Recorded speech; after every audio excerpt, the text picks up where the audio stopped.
for this. And Sorry. perfect. No, that's okay. Susan just uh, reminded me, are we recording this? Yes, we are now. yeah, Okay, no, so go that's ahead, Syler. perfect. Yeah, no, we're very excited. Jen and I have been talking about doing something like this for a long time, and it's super exciting to finally be getting started.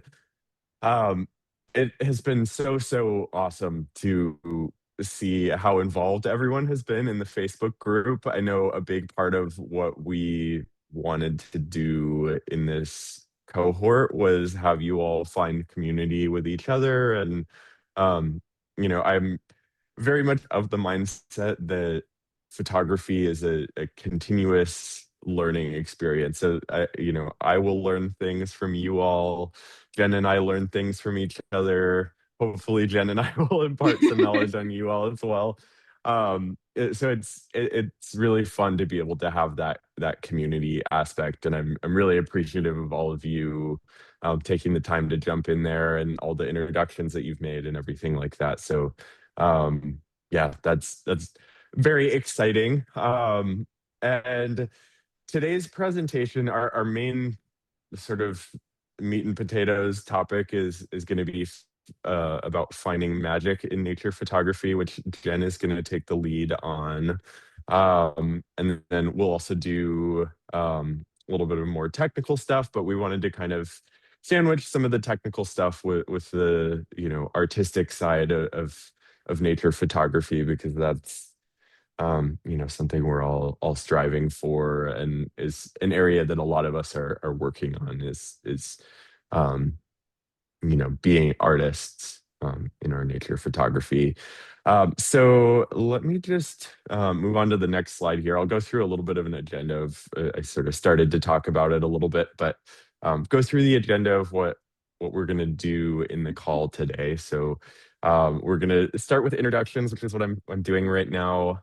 Talk a little bit about course structure and norms, and then Jen is going to kind of take the lead on the talk about finding magic in nature photography, and we're going to talk about kind of some examples, and um, that should help with some of the things that we've kind of through our conversations with you all on the Facebook group and things like that, sort of found where we might be able to you know find a good place to start with the group. And then we'll delve into a little bit of tech talk about camera modes and exposure compensation. And then at the end, we'll do a Q&A, which can be focused on the things that we talked about, as well as, once we kind of get through that stuff, we can also do some Q&A on other things that are top of mind for you all. Um, Talking a little bit about just sort of the structure of how these um, calls will go. The reason that Jen and I don't give you all sort of a syllabus, so to speak, is this is really meant to be personalized to where everyone is, and what kind of questions are coming up for people, and where Jen and I think kind of the most helpful topics are. So we are going to kind of adjust things as we go based on sort of what you all are most interested in and most wanting to hear about. Um, and we'll get a sense of that in our calls, as well as through the Facebook group. So please do give us feedback if there are topics that you're really wanting us to cover, because we're gonna try and keep things relatively flexible, so that we can make sure that we're really targeting towards the interests that you all have. Do you have anything to add to that, Jen? Anything that I missed? I probably missed No, you something. didn't miss anything. I just now remembered the bear's name, Forrest. We couldn't Yes, think of yes, for us. it. And this is Syler's image, and the main slide was Syler's image too. I just want to make sure that he gets the credit for those because they're so beautiful. And just don't be shy in the group to tell us what you want Mhm. to learn. And then that, like Syler said, it is definitely how we're shaping and working all these calls so that we can make sure that we get to the topics you guys want to get to. So don't be shy. to email us or talk in the Facebook group to let us know, because that's how we're shaping it. Mhm. Yeah.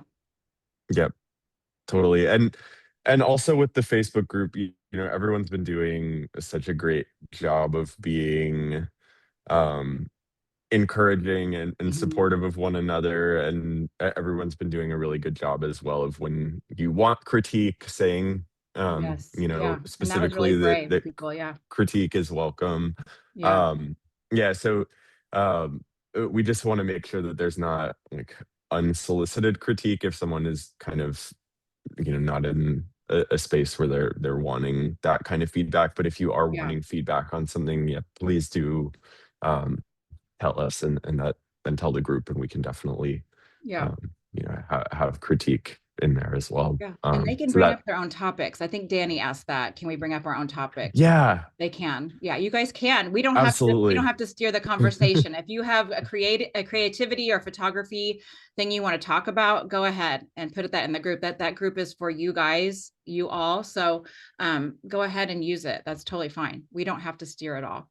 So Yeah, yeah, our sort of themes for each day are really you know, meant to just be a guide for helping getting conversation going. yeah, But it doesn't mean that you can't ask a, you know, tech question on a Saturday, or you know, yeah, share something that's inspiring you on another day, yeah, or you know, whatever kinds of themes are coming up for you, or if you all want to suggest themes that you'd like everyone to participate in, we're happy to um, yeah, like Jen said, have you all steer that stuff as well.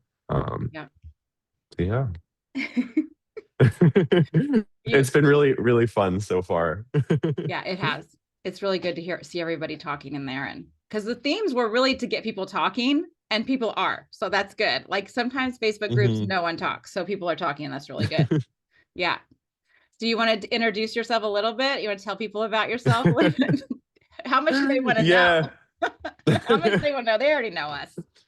Yeah, yeah. We've already done some introductions on the Facebook group, but for those of you that haven't met me, I'm Syler, and um yeah, I do nature photography and guiding and teaching as my main work, as well as during off seasons, I do editing work for Tom Mangelson, who I know some of you have mentioned being familiar with. Um, and now I'm doing this as well, Yeah. Yeah. which is super fun. Teaching is one of my favorite things to do. You know, I think a lot of nature photographers kind of do the teaching thing begrudgingly, but I really love working with clients and being helpful to you all. So please, you know, don't feel like emailing me or anything like that is ever a bother. It gives me a lot of joy to be able to, you know, help troubleshoot a problem for you, or you know, help get you all to the next level. So I'm really, really excited to be doing this. And you know, Jen and I, and you know, I think a lot of people expressed this kind of common um, thing in our bios and introductions on the Facebook group. You know, Jen and I both um, have a lot of self-doubt sometimes, and I'm gonna be straightforward with you all, you know, about that, because it's something we all struggle with. And you know, I'm really grateful to be doing this with Jen. I think she is so organized, and is really great at building this community. And I'm really excited to be doing this as a team with Jen. Me too. Yeah, just wanted They're to say talking about you in the chat. that. Michelle says that bear suggests there should be never be self-doubt. I know. It's I a love it. dream. It's I a love dream. He's so it. sweet. He's so sweet. uh, Well, I feel the same way. And I was gonna say, like when we met on the through the podcast, and then I went to Alaska with you this summer and summer. It felt like spring there. Um, And I have to say that Syler is one of the best leaders and kindest leaders I've ever been with in my adult life. And I'm a much longer been an adult than him. But just the kindness and the expertise and the attention to people is so great. And so it's a privilege to work with Syler doing this. And but I picked up my first DSLR in 2017, and I'm totally addicted to wildlife and national parks for over 30 years. First went to Colorado at 19, and I just can't get enough of the West. So just been addicted to animals, and finally getting to get my own camera instead of spending all my money on the kids. I have 5 kids and who are all in their teens or 20s. But previous life had my master's degree in teaching. So teaching is something that I'm comfortable with. And now guiding a little bit, doing the podcast, Wildlife Conversations, and just addicted and obsessed with wildlife photography. So that's why we're here, and we're really excited. I have worked, my mentor is Steve Mathis, and I work a little bit for him now. And he's more, I mean, he's a mentor like as an all on-call basis now, instead of like scheduled, but if like emergency situations. But now more a friend, but that's been a real big part of my photography too. So also portrait photography here in Indiana, and that's kind of my bread and butter. So doing both portrait and wildlife. So it's good. Yeah, it's good. I don't know how long I'll do portrait, but they're still talking. What are you guys saying? Okay. They're hilarious. The Midwest is boring, Danny says. We should move, Danny. We're gonna move. I know. Everyone should just come to Jackson. I know. We all want to come out west. So Yeah. who knows? Who Uh, knows? I think they probably know the rest of our stories. Who knows? Yep. They can ask questions if they want to know more about us. Yeah. We can do more in the Q&A if anyone has questions. But yeah, should we jump into the that's meat fine. and potatoes here? Yeah, let's go. Let's go. This is the fun part. Yeah, this is the fun part. Cool. Well, So let's get please, started. let's get started. So we're going to talk a little bit about magic, but if you have questions while I'm talking and while Syler's talking, please just put them in the chat, and we're going to be monitoring that. But something that, you know, when I was first starting and learning my camera, I was just so obsessed with getting everything sharp, which I think that's really important to get things sharp. But I started realizing that it's more than just the technical. It's not just about getting the image sharp.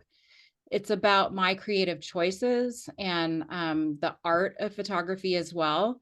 And so tonight we could probably substitute the word art for magic, but we're going to talk about how to get more than a research shot when we're out, how to bring some magic to an image, how to look for magic, how we evoke feeling. I think we've talked about that in the Facebook group, you know, bringing feeling to an image. I gave you an assignment last week, like to look through some images this last week and see what images draw out feeling in you and what elements those have that cause that. You guys also talked a lot about how to cull images, and you get overwhelmed with how many there are. So I'm hoping that as we talk about some of these elements, that will help you process a little bit, the culling process a little bit.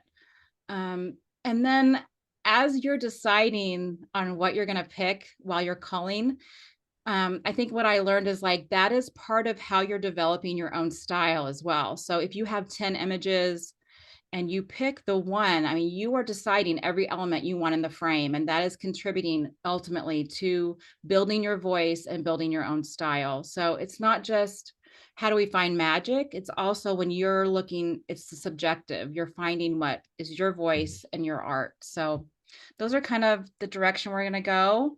And here's some, I think, Syler, you can move on, and then I'm going to, this is just the elements we're talking about tonight.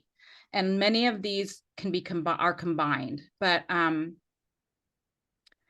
because there's so much that can bring magic to an image, and I'll have some stuff on the end slide to talk about that, but we're going to talk about gesture, light, background, weather, leg position, spacing, movement, and story. So even this image that I picked with these bighorn sheep, it's the rut. And I loved how they were piled on each other.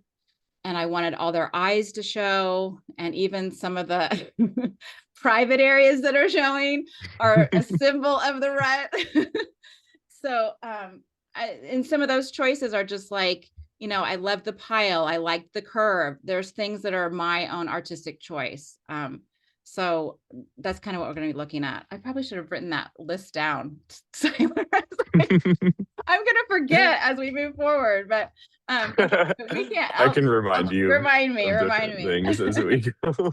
So we're going to look at a bunch Yeah. of images of mine, and they're not perfect. I don't want you to think they're perfect. They're definitely not perfect, but they're some of my favorites and some of the ones that I think could show some of these elements. So, and I can probably tell you some of the process I had while culling.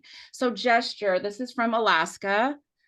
And of course, like we were talking about in the Facebook group, I shoot bursts. And so I had a whole series of these, and I'm sure that Syler and Danielle and Misty were there too. I'm sure they had those too.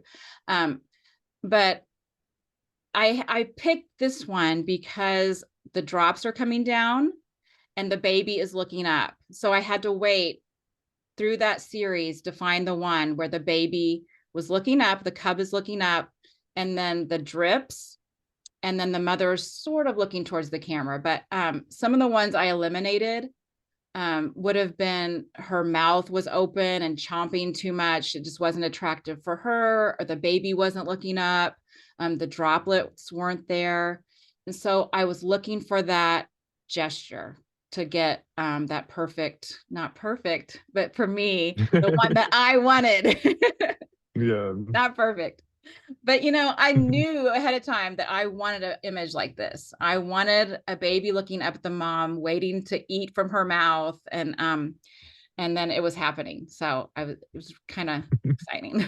It's like hard to breathe in those moments. You remember that. Yeah, definitely. I just also wanted to hone in on one thing that you said there about shooting in bursts. Yeah. Because I know a lot of people, I think a common theme that we've seen people working on is like just being overwhelmed by the number of images. And I know sometimes there's this tendency to like, okay, I'm going to turn off the burst mode on my camera because it's just too much.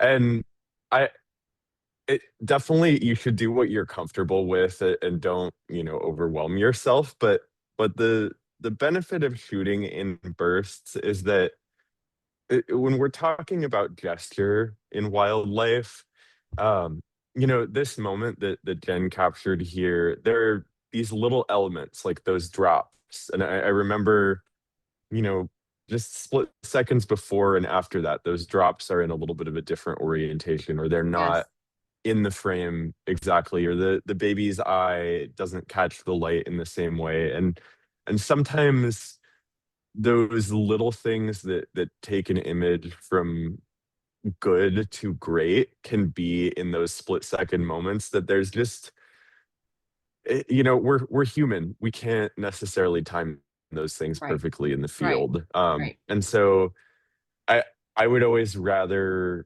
have more images than I need than not have the one that I want. So I want to give you all the freedom to shoot in bursts as overwhelming as it can be, because it can sometimes be those split seconds. I agree. And it's either you have to weigh it. Do you want to go through all the images, or do you want to take it and then take a chance that you're going to get that exact right gesture, or do you want to shoot slower, have your images and maybe not get it, So Michelle, I see you, Michelle. I think someone asked what settings I shoot in high speed continuous on the R5 or the high speed continuous plus. This was tough shooting. It was pouring rain. I don't know if you can tell that, but it was pouring rain most of that time we were out with them. I mean, you can tell the bears are really wet. So it was tough. I had a high shutter speed. I can't remember my ISO, in servo, high speed continuous or high speed continuous plus with the 400 2.8 would have been that image. So yeah. Mm. Yes, that's true. Jennifer says you also need to keep shooting even after you think the action is over. That's so true. And Syler, don't For you think sure. that, remember whenever the cub, the mom nursed in front of us, and then the cub, as we Mhm. were leaving, the cub, she lay down to sleep and the cub started walking on her back. And so we all had put our cameras down to leave and turn and just went crazy. Yeah. Mhm. Yeah. So just be ready. Yeah. Yeah. And then there's a question about pre-capture mode. I know the R5 Mark II has that. So Oh, I don't think I I have. I've yeah, I don't think the original R5 has it.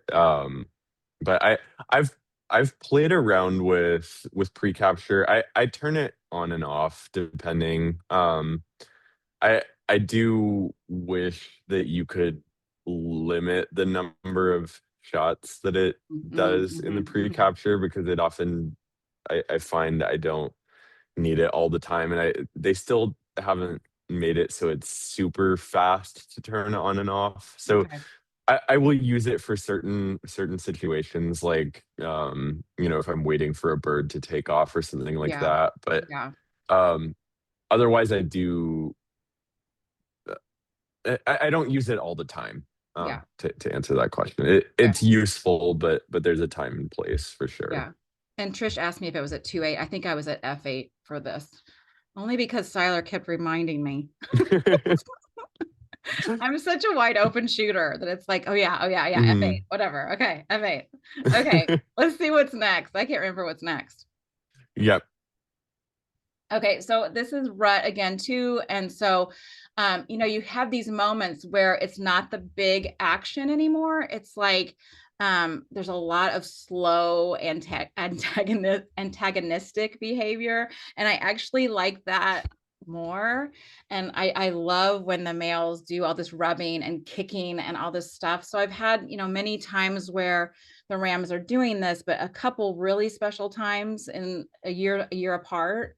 And this is probably my favorite image just because they really were antagonizing one another, but there's also like a love, like a brotherhood. So I love that it makes sort of that S curve and the texture is there and both eyes are showing. So that is the gesture that I wanted, but I was also looking at the curve that the horns made. And put that in black and white just for fun. Sometimes you're looking for what would look good in black and white, like where's the contrast and stuff like that. Yeah. So that's another gesture one and close up gesture. Sorry, you guys are probably gonna hear my dogs. All right. So I think this was just an amazing morning this past fall. And honestly, it's crazy, but it was sunrise, maybe a little bit after sunrise and a tiny bit after sunrise. And my ISO was at 100. Happened to turn right into the sun, and my shutter speed was crazy at 100. I think it was like 1250 or something. It was crazy. It was just a crazy morning, and the light just lit up. So again, looking for magic. So light, we're always looking for the right light, the right magical light. And so this morning I was looking for gesture in him. I wanted powerful stance, powerful legs, chin up, and then I wanted to wait for that fog and steam at the best time. So I definitely shot in bursts. And when I get back to post process, I am looking for all that combined to come together. I'm looking for the chin up, the powerful leg, and then that steam, the best possible burst of steam and fog that I can. And then I crop this vertically just to more impact on him. But so again, looking definitely a magical morning. And I was thinking the whole time, how do I maximize like this light that I'm not sure I'm going to see for a while? Again, it was pretty amazing. So always looking for that light, looking at different angles. I took environmentals, I took portraits. So you're just moving your feet and going horizontal and vertical and just trying everything you can while you have some of that magic happening. But again, culling was such a big deal in this because I had so many, and like, they're moving. So you're looking for the best leg position. I would like to see that if I could change it. I'd love to see those front legs with some space in between them or some, but I didn't have that. So I chose the best one that I could. So do you have anything to add to that, Yeah. Sly? Yeah, I mean, I would just say, like and we'll talk more about leg position, but part of what's so important about gesture and leg position and all of that, why that matters so much, I think, in wildlife photography is that Mhm. we're we're creating a two-dimensional still image, which Right, isn't how our eyes actually perceive the world. And so there have to be other ways to feel the movement, right, and feel, um, the depth in an image, which is something you definitely, think a lot of, or I think a lot about, at least in how I process images. But uh, it's really easy, and it is something that people aren't necessarily always, they don't always know how to articulate why an animal looks weird in a still frame. But there's a lot of things, like bison, for example, often end up looking like a tripod. Like they're on right. three Yes. legs, just the way Yeah, they stand. they do. Um, when they're moving, you don't notice it, but when it's a Yeah. still image, it looks like a tripod bison that's going to fall over. Yeah, And it's just sort of a funny thing about the way our brains work is when it's a still image, stuff like that matters more than it does in, just the way that you'd never think about that in the way that right. you see the world through a moving frame. But when you condense it down into a moment in time, leg position becomes really, really important for conveying balance and movement, and um, the strength and power of the animal, for Yeah, example, yeah, in a shot like this. yeah. And I was thinking about how do I make him look powerful, So I'm kneeled down on the ground, I'm shooting up at him, making him look like, powerful and giant, this giant, beautiful elk that he is. So I think Jenny's Mhm, saying that harsh light was hard. It was hard. And not all of my images are great because some of them were just so dark. The black and the whites were just really hard. So I think I did take a linear gradient at the bottom of that and take some of the highlight down because mhm, it was a lot. I had the 402.8, Susan. I think I had the teleconverter on, but I'm not sure. I don't have the mhm. specs for each of these, but just by memory, I think that's probably what I was doing. Yeah, and then there was also a question about shooting Oh in yeah. monochrome in camera, or whether you do that in post. No, I never do that. I never do that. I Yeah, all my work in post. I yeah. only have the 1.4, Susan. I never use the 2.0. So I only have the 1.4. I only can shoot at Mhm. 560. So I don't really think I need any more than that. I think I'm pretty good. Yeah, I mean, I often, in most cases, if you're needing something longer than 600 millimeters, you're often, unless it's a really small subject, it is probably gonna need um to be really, really clear Mhm. atmospheric conditions. And Mhm. we can Yeah. talk more about recognizing heat waves and things like Yeah. that in future talks, because heat waves is something that we're always struggling with Yeah. as far as sharpness goes and stuff like that. But yeah, and there's definitely, there can be a use for longer focal lengths, like I said, especially with smaller animals. But you definitely run into a lot fewer conditions where you can get it sharp. Yeah, Danny, no. I don't see any drop in quality with the 1.4 on. I think she was asking me Mhm. if I see any quality. I don't. Syler, did you have you had a 600 though, but did you ever see with the teleconverter on a quality difference? Yeah, so I find the 1.4 teleconverter I don't notice a difference on, Yeah. especially in the RF version. I did notice a difference in the EF version Oh a yeah. little bit. Okay. Yeah. Yeah. So the RF version, yes. So that those that aren't Canon shooters, I would say just in general, the newer teleconverters tend to work better Yeah. than older teleconverters do. Um, and then 1.4 teleconverters are always much more usable than 2x. Yeah. I know a lot of people that have gotten great results out of a 2x teleconverter on different lenses. I personally struggle with it. I find that I do notice a bit of a sharpness Yeah. decrease, Yeah. to the point where I would rather just use a 1.4 and crop most of the time if I really have to get that extra reach. Yeah. That's not to say that, if you have a 2x teleconverter and love it, you shouldn't use it, but Yeah. I just personally haven't loved the 2x. I noticed that with EF teleconverter too. I didn't have the 400 then, but I definitely noticed it when I was using on other things. Yeah. Yeah. All right. Mandy. No, you're fine, Mandy. So we're just talking about putting that Oh, extender like converter on the 400. So it's a 1.4 times. So one and fourth, whatever, 1.4 times, it'll make it at 560 millimeters instead of 400. So it's like just a mhm. little tiny thing you put on the thing, on the thing. See, I can talk really technical too. Definitely. Just trying to get a little more reach out of that 400 instead of having to buy like Yeah, a 600 or whatever. Anyway, okay. Are we ready for the next one? I don't remember. awesome. Okay. So this is one of my favorite photos, and I actually visualized this photo before I went. This is my first Alaska trip. And it was a lot of heat haze. It was our only really good bear day. And I really, for the trip, wanted a reflection so badly with water and then mountains in the back.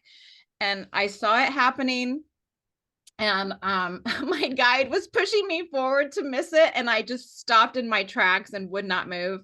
And I'm like, I am getting this shot. So the magic that I saw was definitely the reflection, and then the background mimicking the humps of an Alaskan brown bear, and then just the clouds, beautiful day. And so I'm also, when I was culling, I was looking for leg position. So I don't think I had an absolutely perfect leg position, but this one was the one I liked the most, and was also perfectly in that blue part of the reflection in the mountain. So I like how his front paw, the claws are coming up a little bit. You can kind of see that, and I can see all four legs. I don't know that I like how they're exactly, but I did. I mean, you can't ask the bear to do exactly what you want. So, but it was the best out of all the bursts that I took, and like with all the commotion around me. And so this is the image I wanted. This is in like a 9:16 crop. And just for me, I was looking for, to me, I've seen an image kind of like that before. That I just kind of wanted that. I really wanted a mountain background with reflection, and just happened to have a pool of water that is like, where was that, Syler? Because you weren't with me, but Swick Shack, right? Yeah, Switchback Bay, Yeah, so it was in all Katmai. beach, and somehow we had a little bit of water that had washed up and gotten caught, and so I just got lucky because there was no water to get reflection. So I got lucky and got that. But anyway, I don't know if you have any other comments on that, Syler, but those were the magic elements that I was looking for before, and then as I called and edited. So Hmm. Yeah, I mean, I think the last thing that I would say that just, with this image in particular, you had the image in your mind ahead of time, which can be helpful sometimes when you go out and, yeah, um, you know, it can help you sometimes if you have an idea of what you really want. When it does happen, it allows you to anticipate a little bit more. Yeah, And then the other thing too is just, I think we often get so much tunnel vision with long lenses that we forget how beautiful the environment is. And this is a really good example of, um, you know, sometimes the best image is a wider image where the animal is a part of a broader scene. And I always try to encourage you all to, sometimes if you're using a telephoto lens, like take a minute to take your eye off of the viewfinder and look at where you are. Because absolutely. sometimes you do have, broader scenes that can be really great, and it's really easy to get that tunnel vision. Absolutely. So yeah. And they're my favorite. They're totally my favorite. And I think another thing I would say is like sometimes we get, like I said at the beginning, so obsessed with things being sharp. And I think that bear is sharp enough, but that's not what I'm concerned about in this image. The image, it's not about that bear being perfectly sharp. The image is about the whole scene. And so I think when you stress out, like, oh, if the bear's not sharp, sharp, sharp enough, I'm going to just throw this whole image away. Well, it's not really, to me, that's not the most important thing about this image. Like, the most important thing is that it's telling a story and it has the elements in it that I want, and it all comes together as one. So, I mean, I think he is sharp, but he's not Mhm. probably like he's not every fur, it is silhouetted some. So, um, just keep that in mind when you're hard on yourself about sharpness. You want, if the animal is the star of the show and you're right in that animal's face, you want your animal and eye to be sharp. But if you've got an environmental, I think you can give yourself some grace, and it's not necessarily, I don't know, Syler, if that's what you think, but Absolutely. No, 100%. The emotion and all the other elements, the gesture, all of those things absolutely, matter so much more than yeah, marginal sharpness does. yeah, It really, yeah. I agree. And this image for me, I would love for it to have been at like sunrise, but our float planes didn't even leave till 8:30 or 9. So I didn't have a choice. I had tons of heat Mhm. waves this whole day and happened to turn this way and there weren't heat waves. So as I just got lucky, and I'm like, I gotta get this shot. I gotta get home with this shot. So anyway, okay. Did we have a lot of No. comments? I think people are talking to each other, which is fine. Yeah, no, I think we're good to Okay. to keep doing. Okay, People keep are going. just Yeah. relating to the being hard on themselves for Yes, sharpness. yes. Well, we're talking also about weather. So like, of course, what weather elements are some of our favorite things to shoot in. Like I love snow and fog and all those things, rain. So this is a moose photo I love that I slowed the shutter speed down and made those snowflakes just bigger, kind of like bokeh. My friend calls it snowka. So I played with this moose as best I could I had my shutter speed pretty high and then I would slow it down. And just when I got home, decided where I wanted the snowflakes, how I wanted them to look. Um, I am not in love with the leg position, but that was the most powerful leg position I had. I would like to see both legs a little more, but this was probably, besides our trip this past summer, this was probably the hardest shooting conditions I've been in. The snow was so, so heavy that even my camera was having a hard time. But for me, the eye was sharp enough and other elements were sharp enough, and then really liked the snow effect. So just my advice would be to play. Like I just tried to play, and even put my camera down for a Mhm. little bit to enjoy it and like soak it in because it was like so magical. So use weather as ways to put magic into your photos because it's just perfect to do that. Mhm. Okay, this was my first Alaska trip too, and so he's my Beach Boys inspiration bear, like Good Vibrations, that song, because there were so many heat waves, and I was looking for a way to use those, and so when I got home, leg position was what I was looking for. I like how he's looking over. I love the background. Always look for the background, move your feet, get the right background.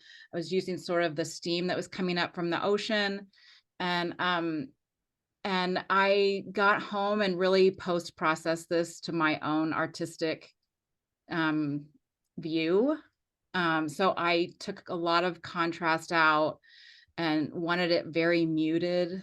And I had seen images before in the past that I loved of other animals that were kind of like this. So I just asked myself, like, how do I tell the story of what that day looked like and felt like?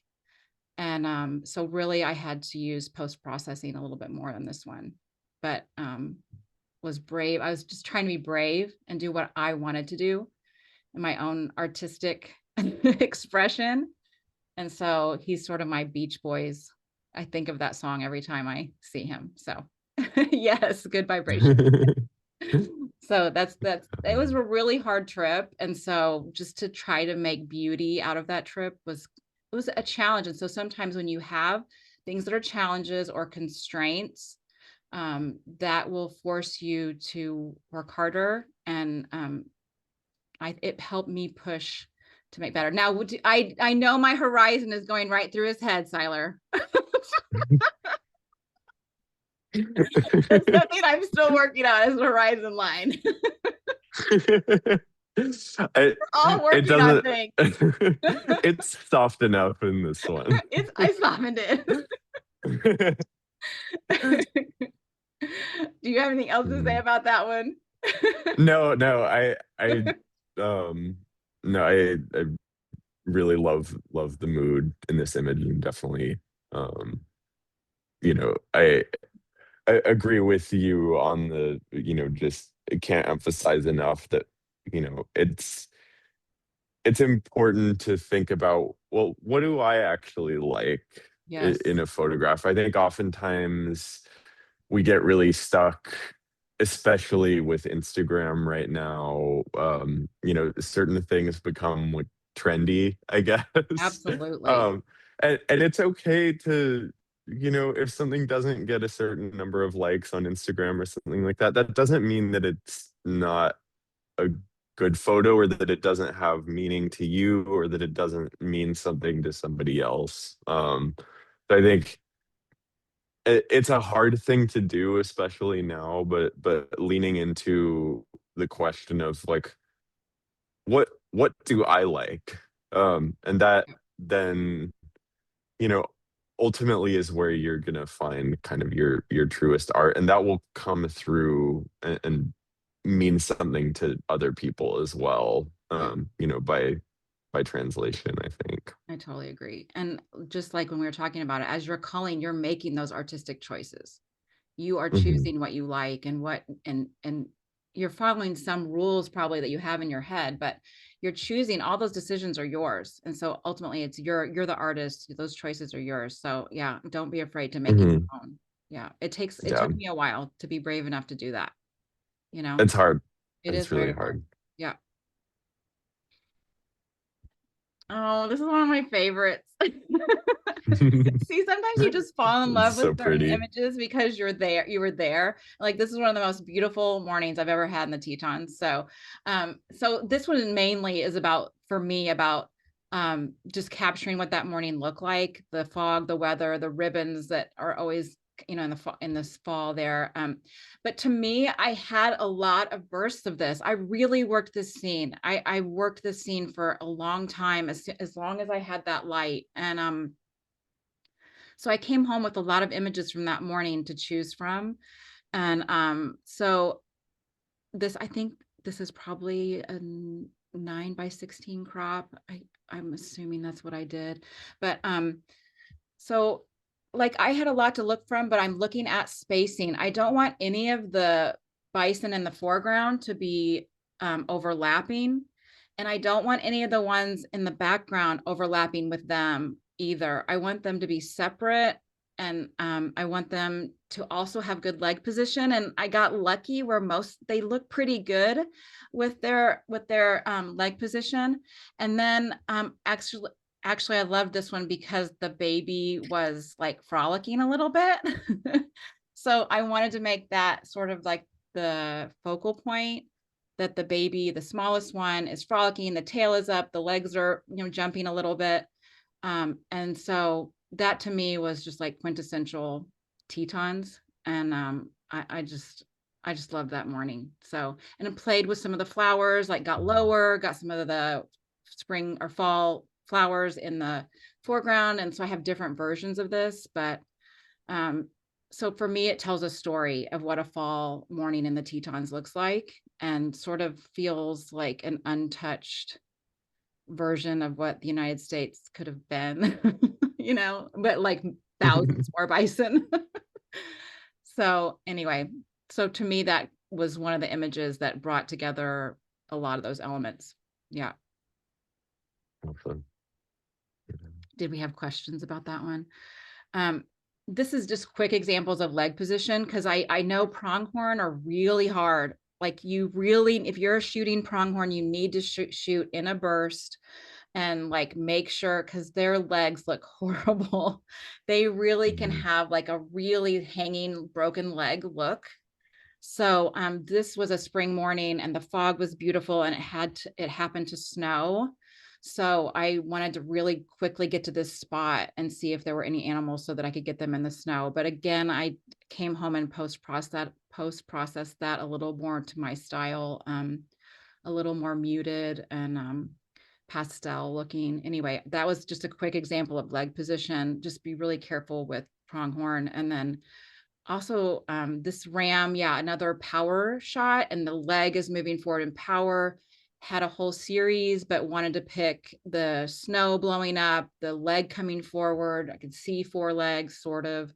I wanted that chin up. I want the mouth. I probably, yeah, I like the teeth. I probably would like to see that horn on the right separated a little bit more from his body, but if I had some spacing in there, that could have been better. But just that clean background, the snow, so weather, the movement, the power, the gesture, that's just all kind of came out of that. I mean, I had a burst of that, and that was the one. That was the one.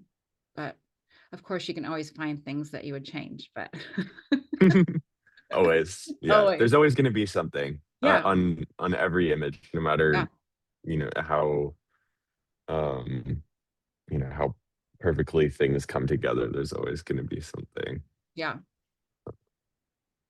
Yeah, the last thing I would just I want to emphasize is just particularly in this picture of the ram, and we were talking about it a bit in the last one as well. Like negative space is really powerful in Yes. images, and that can be the space between the legs of an animal. That could be the space between the horn and the body. It could be a group of bison in front of another group of bison or things like that. Any where you can pay attention to how negative space can help define or not define what Mhm. you want your viewer to be focused on in the image is really important. So there's kind of just this common theme of negative space is really helpful to think Very. about across the Yes. board. Very. I'm sorry, I'm taking up a lot of time. All my images. I feel bad. We can No, go no, it's all faster. good. We can go faster. We can move faster. So this is from Indiana, Danny. This is from Indiana. And so just an example of, we're going to talk about exposure compensation. So this is an example where I was shooting, like, let's pretend I'm shooting at them now, but I had been shooting them coming across this pond, pretty nasty pond. And then they went right in front of the sun setting, and it was just so much better. Background was better. The light was giving them this beautiful, like, backlit rim light. And so I took my exposure compensation down, like, I don't know, a stop or a little bit more, and tried to get that water just to sort of turn black and fade out and get that light of the pelicans to stand out more.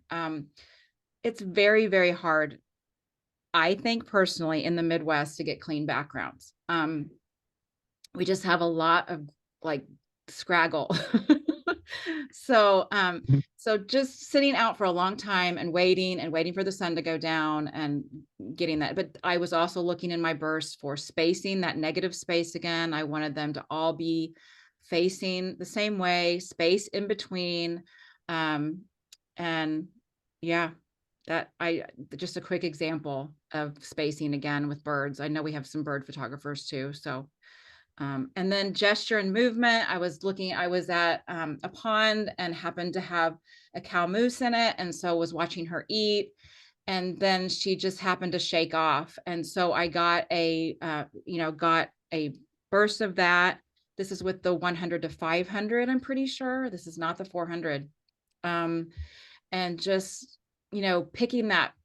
picking that best gesture where the water is spraying the most and like the droplets from her chin and just that swerve of droplets. Sorry.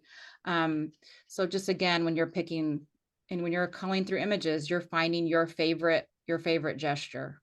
That was basically why I show that one and wanted to do it in black and white. This is another one, gesture.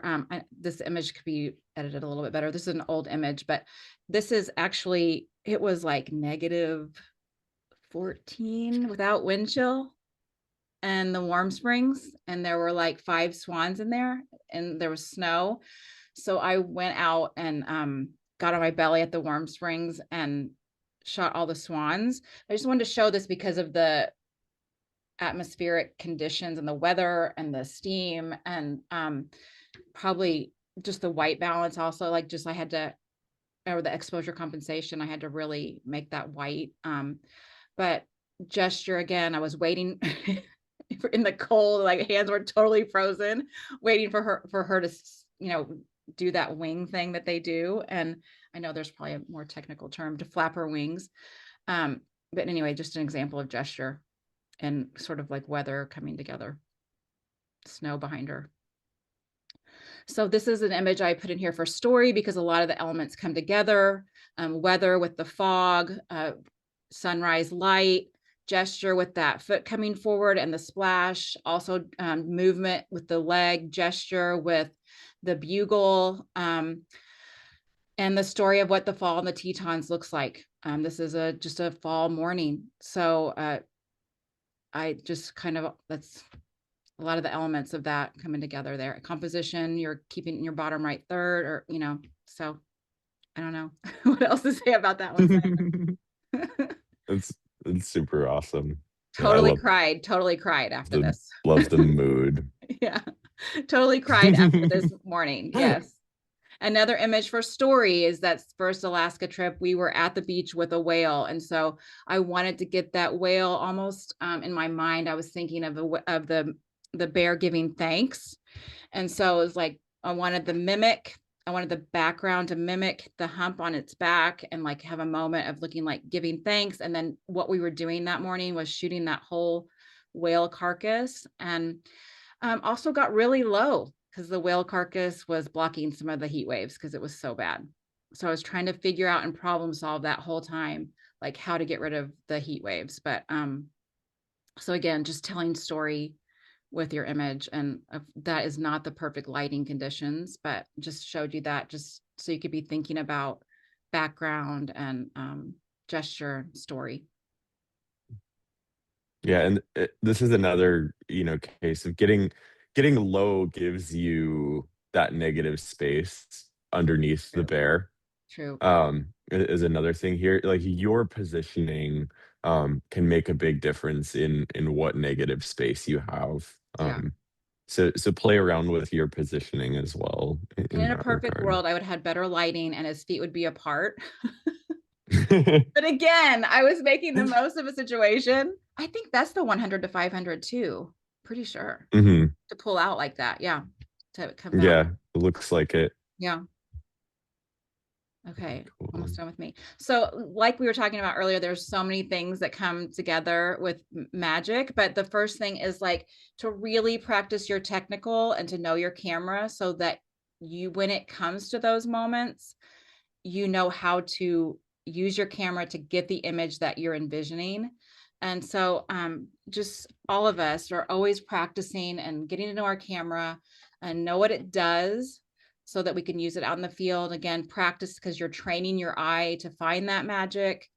And then things we'll talk about in the next few months are just some of the artistic elements to find magic, composition, color, angle. We can talk more about negative space, black and white opportunities, post-processing, which Syler and I are going to do. And then ways you can have artistic expression is also your technical skills, shutter speed, exposure compensation, filters, lens choice, focal length, so much more, angle. And then I just love for you all to be encouraged to be free to play and risk, try new things. Do not be afraid to sketch out an image in the field when you're there. The first shot is not going to be the shot. Like, make sure that you give yourself time to sketch out that image just like an artist, like just like you were using a pencil to sketch it out before you paint.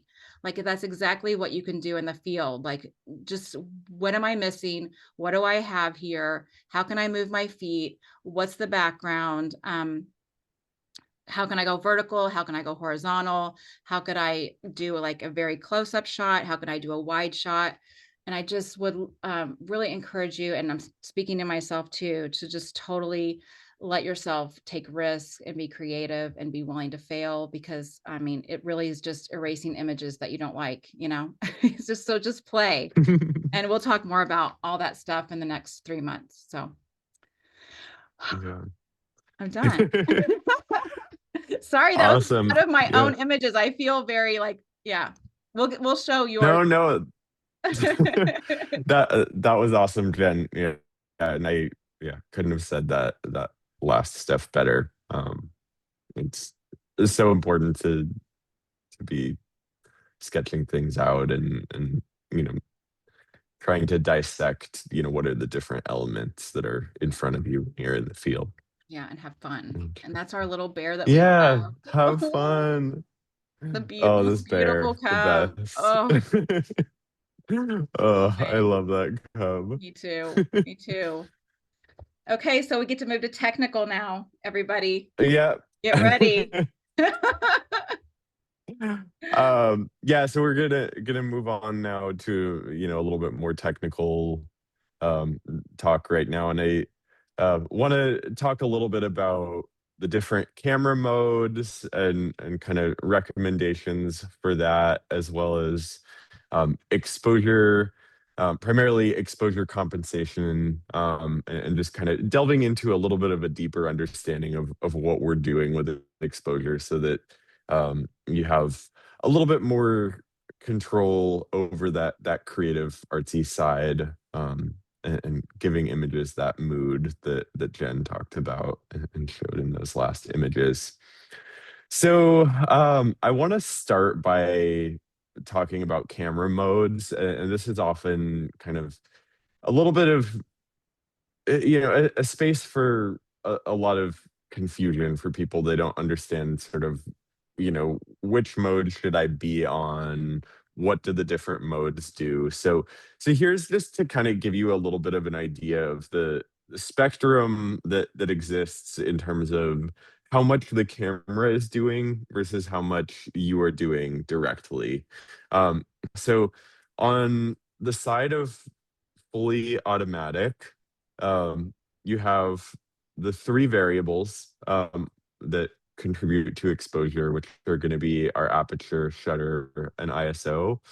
Um, all three of those variables, when you're in auto mode, intelligent auto mode, or one of these like scenario specific modes, like on this slide where you see like the flower or the mountain or something like that. If you have that on your camera, those are all going to be, the camera is making a decision about everything.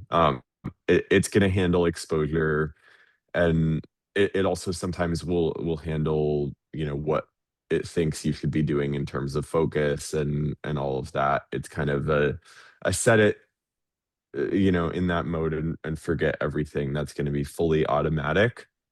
One step down from that is going to be program mode. which there's often a lot of confusion between sort of what is the difference between auto and program mode.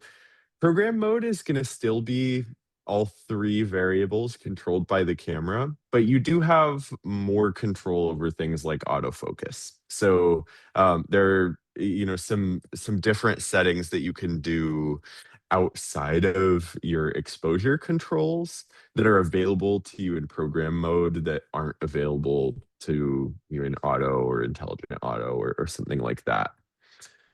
Then continuing to move towards the fully manual side of the spectrum, um, there's the modes that have two variables that are controlled by you and one variable that's controlled by the camera. And those modes are going to be aperture priority, shutter priority, or manual with auto ISO. So in all three of those modes, and you know, depending on whether you're in Canon or Nikon, it might just be, or Sony. Um, Nikon and Sony, it's A, S, and M on your dials. On Canon, it's A, V, TV, and M. Um, the TV thing on Canon is kind of confusing. Why is it TV for shutter I priority? never could figure The that out. the way that it's been told to me is that it's time value, um, time priority, I guess. Is how to make sense of it. But TV is your shutter priority. And we'll talk more about each of these three modes, but that's just to give you sort of a basic understanding of what we're talking about here. That's two controlled by you, one controlled by the camera. And then the fully manual side of the spectrum is going to be just manual mode, pure manual mode without any auto ISO, and like a bulb mode, which bulb is where you um, essentially pressing the shutter or a remote for as long as you want the shutter to be open for. So I want to talk a little bit about this myth that you often hear in the photography world, and that's that full manual is what the pros use and anything else is cheating. I hear this all the time. There's sort of a lot of this like hierarchy around, what mode you're using. Um, and the truth is that full manual can be right for some and in some situations. But many nature photographers and other types of photographers will use other modes as well. And I always like to tell people like Mengelson shoots in aperture priority. He's one of the most uh, well-known nature photographers out there. I don't think anyone would argue that he's a professional. Shoots in aperture priority. So there's no hierarchy. It also is not to say that there's anything wrong with shooting manual either, but um, I just want to emphasize that it's not sort of that you always have to be striving to be in full manual.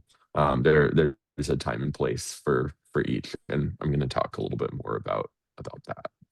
Sarah says, Syler, I am shook. Why, Sarah? Tell us why. That is funny.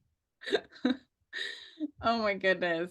I mean, that's so true, Syler, because I like how you've said it a couple of times in the Facebook answers. You've said like there are authoritative voices out there telling you what you have to do. And that's Mhm. not really the case. You get to use your tool the way it works best for you to get the images you want, Yep, So exactly. and just like the first thing Steve said to me when I did my workshop with him years ago now was, why are you in manual mode? And so I just thought I was supposed to be, because I thought that was the best, because that's what there is a hierarchy, but it's not necessarily the best for everyone. So I want everyone to feel that Exactly. freedom, Yeah, freedom, couldn't freedom. have said it better. See what are people saying in the chat? Very common Yeah. misconception. Yes. Oh, she's shocked that Mangelson's not in full manual. No, Yeah. people are not in full Yeah. manual in nature photography. They're not. Yep. Yeah. So I want to talk a little bit here about what manual is and the situations where I personally recommend it. And Jen, really um honed in on this point really eloquently, and that's that, if it's what you are used to and it's what you're fastest with and it's what you're comfortable with, then by all means stay in manual mode. I Yeah, think that's right. um it everyone is going to have their own personal preference with different things, and there is nothing wrong with being in manual mode. So if it's what's fastest for you, that's great. Yeah. um there are also times when the camera's metering is maybe jumpy, like let's say your subject keeps going from one really light background to a really dark background really suddenly, and Yeah. like you don't have time to use exposure compensation or something like that. Sometimes it can be helpful to be in manual mode because the camera's just jumping around a little bit too much. um there are technical situations with unique requirements. So an example here would be astrophotography, where the camera's metering might not be super helpful in that situation. You might be doing long exposures in a bulb mode or something like that, or a longer exposure in manual or something like that. That the camera just isn't going to meter quite right. Or if you're doing a sequence of photos that you maybe are going to put together into a time lapse or something like that, and you don't want any flickering from differences in the camera's metering. That can be another situation to use manual mode. Um, Experimenting, it can be really great to just try out different modes, see Yeah. what you're comfortable with, see kind of what is expansive for you, rather than something that's frustrating. And then the last thing would be panoramas or stacked images, things where it's really critical for the camera to keep all the three variables the same as you're gonna merge the images together. Yeah. Is there anything else you would add to that, Jen? No, I wouldn't add anything else except that like people are just now like they're saying that we don't have to be pressured to use manual. I can't believe we don't have to use manual. Like you really don't. Like wildlife photography, Yep. you need help. Those animals are moving fast. So it's nice to have something in your camera that's helping you a little bit. It's okay. It's actually Yep. to your advantage. So I would not Totally. feel any pressure at all to use manual. Yeah, not at all. Best news of the day, Yeah. Ian says. Yeah.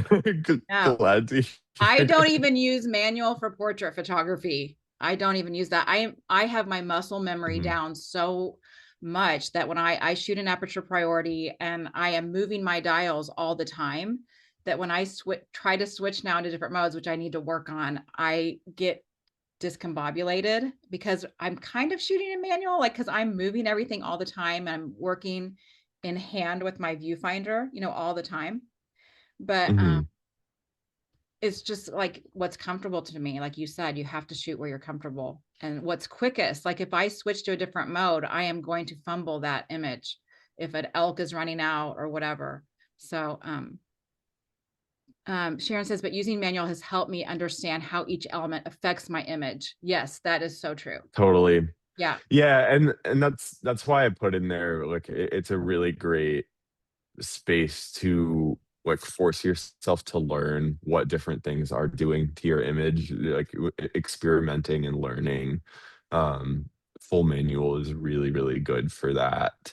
Yeah. So it, yeah, that's it is important. I would say, I do try to steer people away from like program or auto. Like I think, and I'm about to talk about kind of these partial manual modes. This is kind of where I typically recommend most people sit for, what is going to give you the most kind of balance between speed and control over your image. Yeah. and Jen and I, I personally am a manual with auto ISO shooter. Jen is more of an aperture priority shooter. But neither of us are, full-time Yeah. shooting manual. Yeah. So I was gonna say though, like I did learn on manual, and like Sharon said, that did teach me how the exposure triangle worked. So that is true. And totally. so that's how I shot for a few years. And then when I, learned aperture priority, and it took me a while to get used to aperture priority. So I was still moving back and forth between manual and aperture priority. So it's just part of your journey and how you're learning it.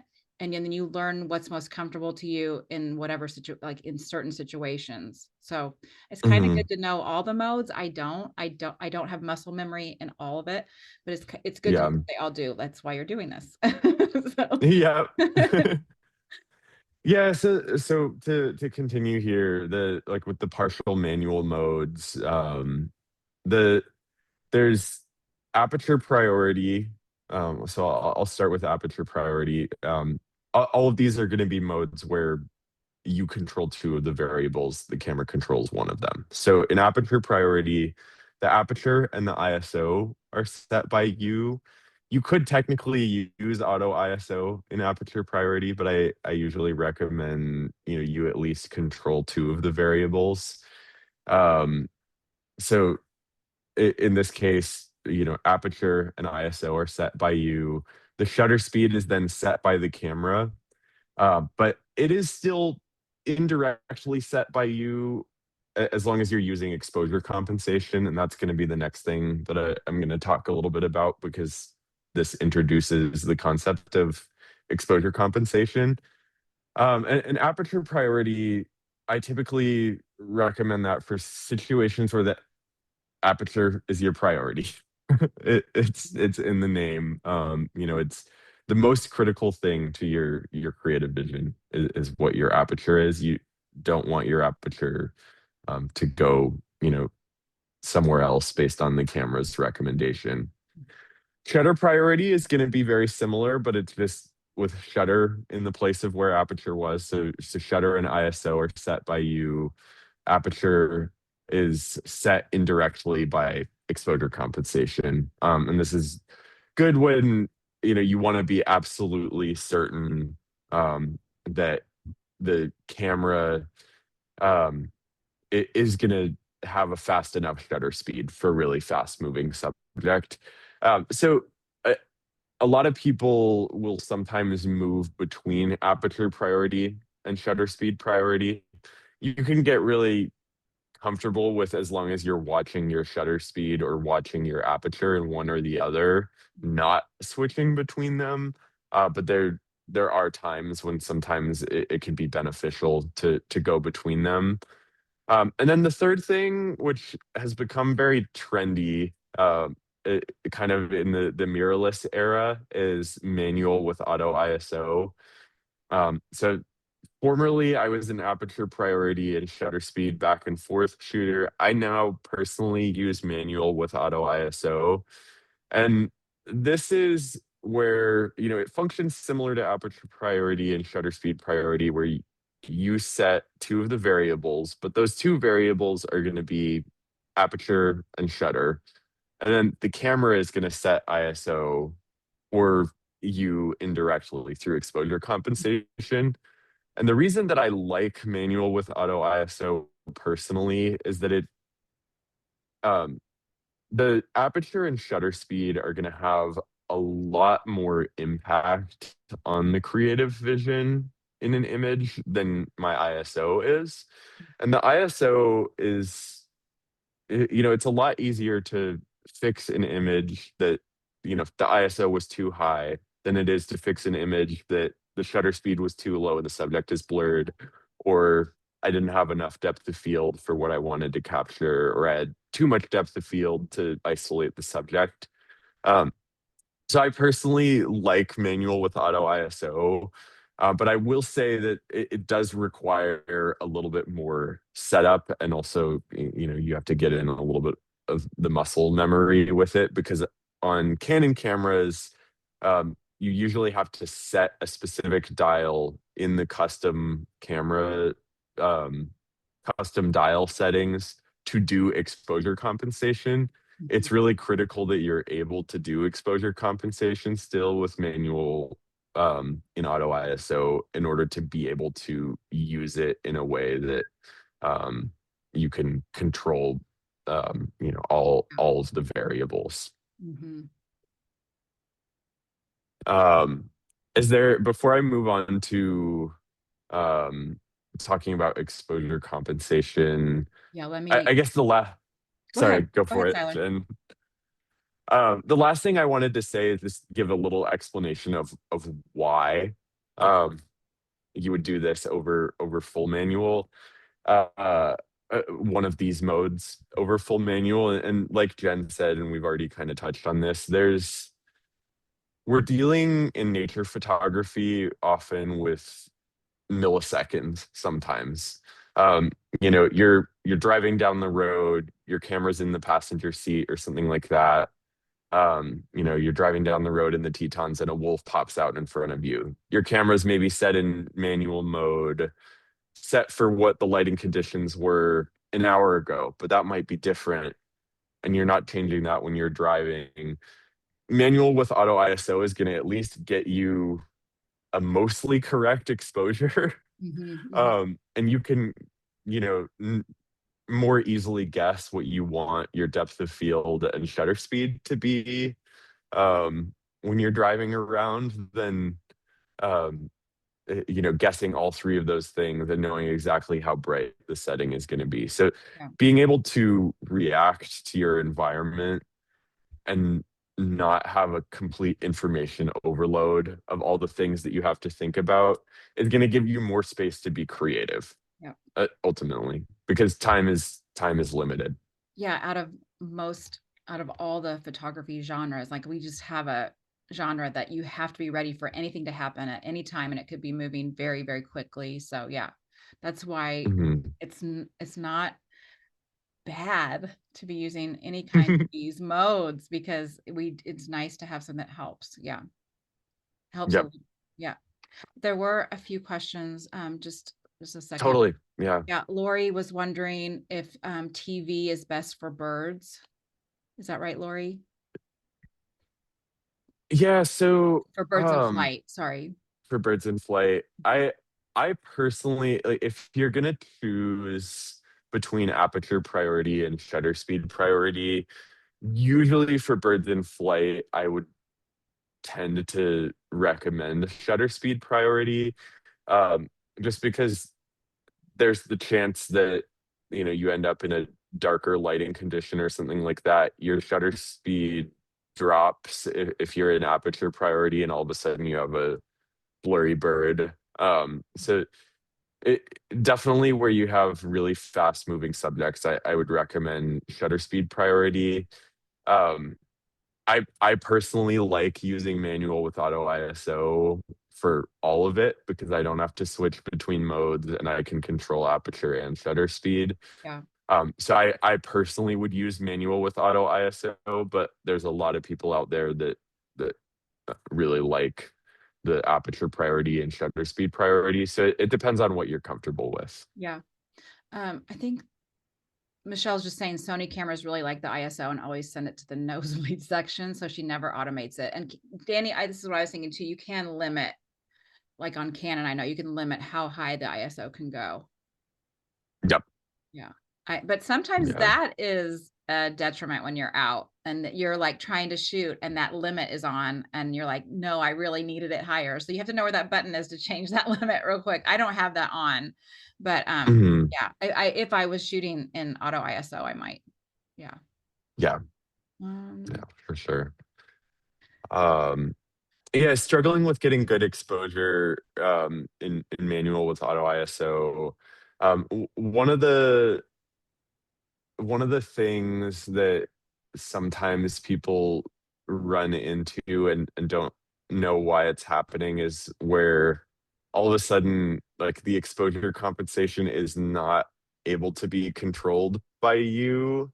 And that's sort of confusing sometimes. Why is, like, your exposure compensation dial moving around?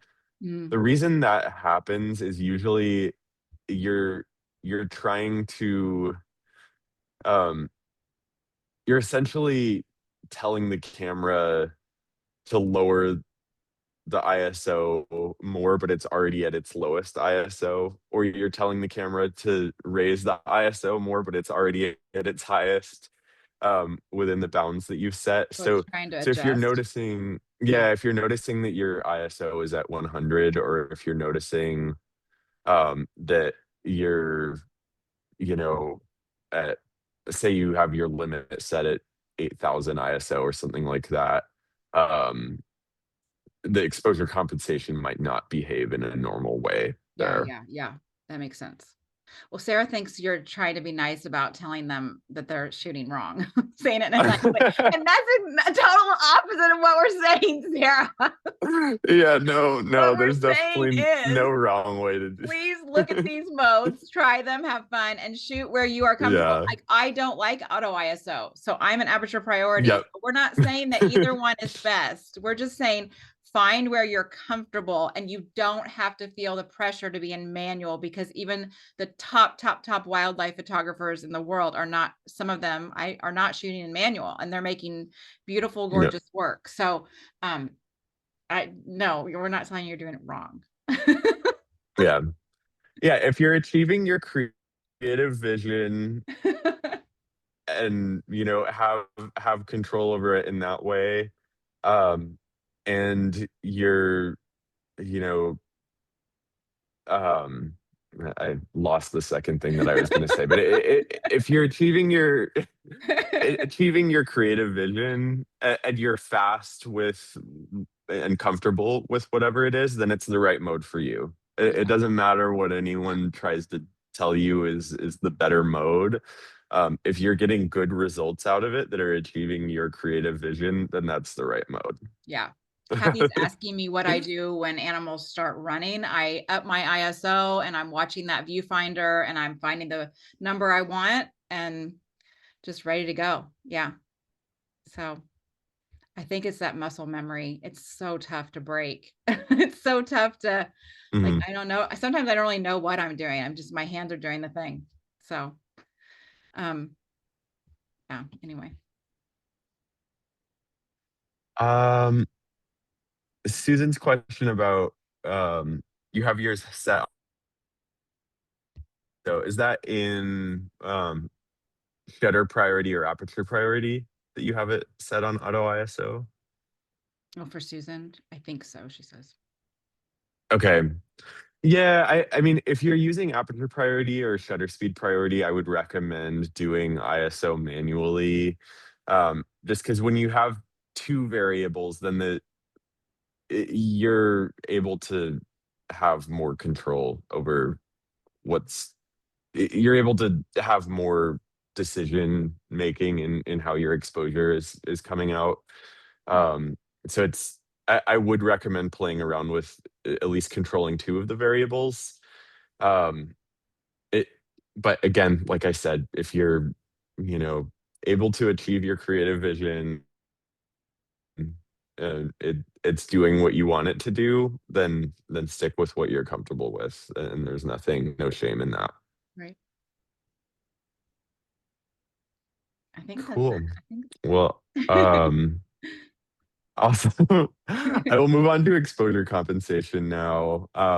So uh, just to give, we've been throwing around this term, and I apologize to those that, that aren't familiar with exposure compensation yet. So what exposure compensation is it's essentially telling the cameras the third variable, so the one variable that is controlled by the camera, what you want the brightness of the image to be. So you're in these modes that are partial manual, you do actually still have complete control over how your final image comes out. The camera's just trying to stabilize things a little bit, by helping you with that last variable to get you in a certain reasonable range of brightness.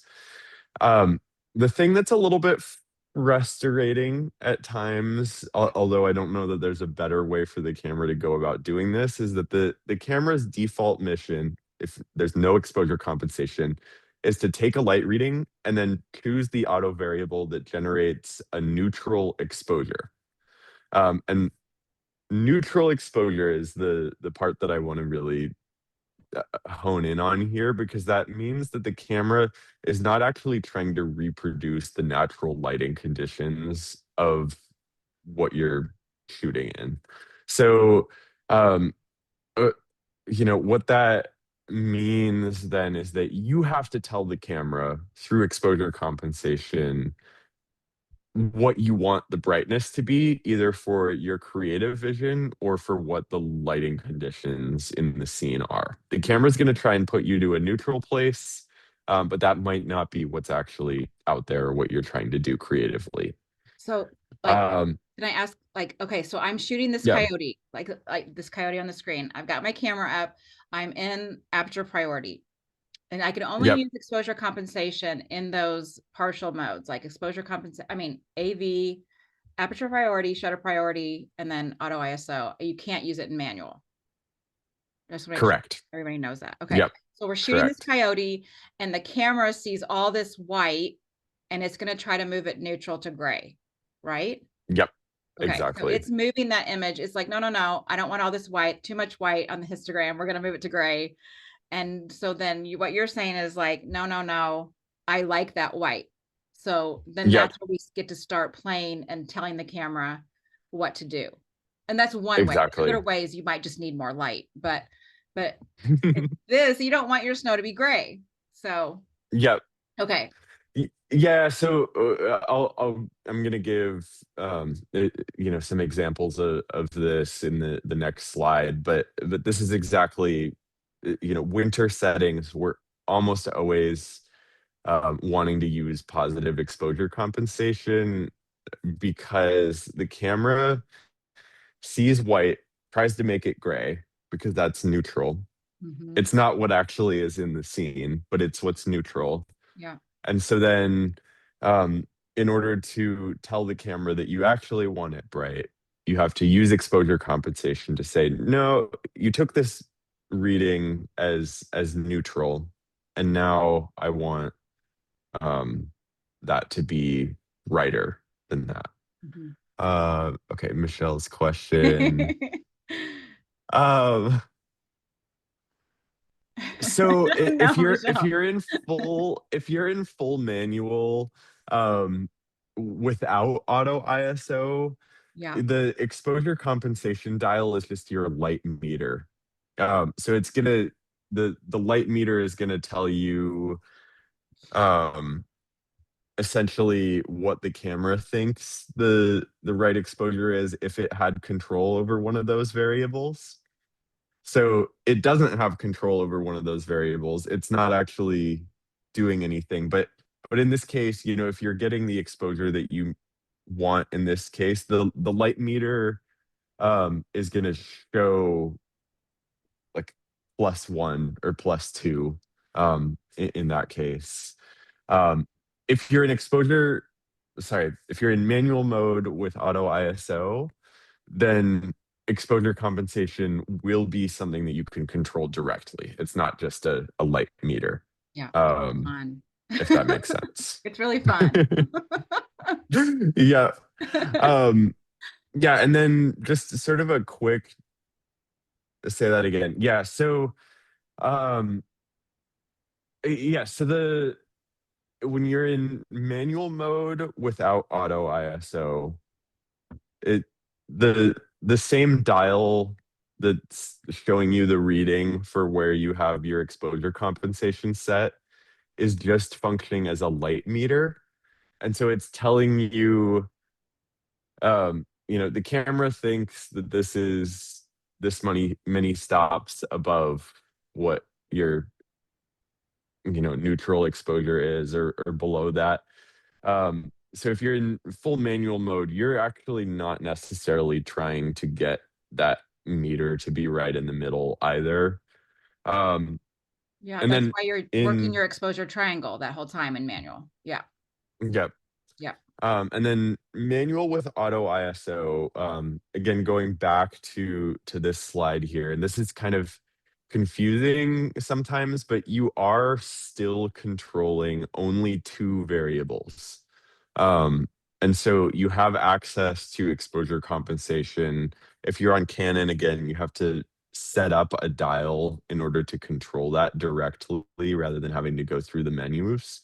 And I changed the dial that formerly did ISO in order to be my exposure compensation dial, which I'm happy to help explain for anyone Okay. to set that up. But then in manual with auto ISO, you will have access to exposure compensation.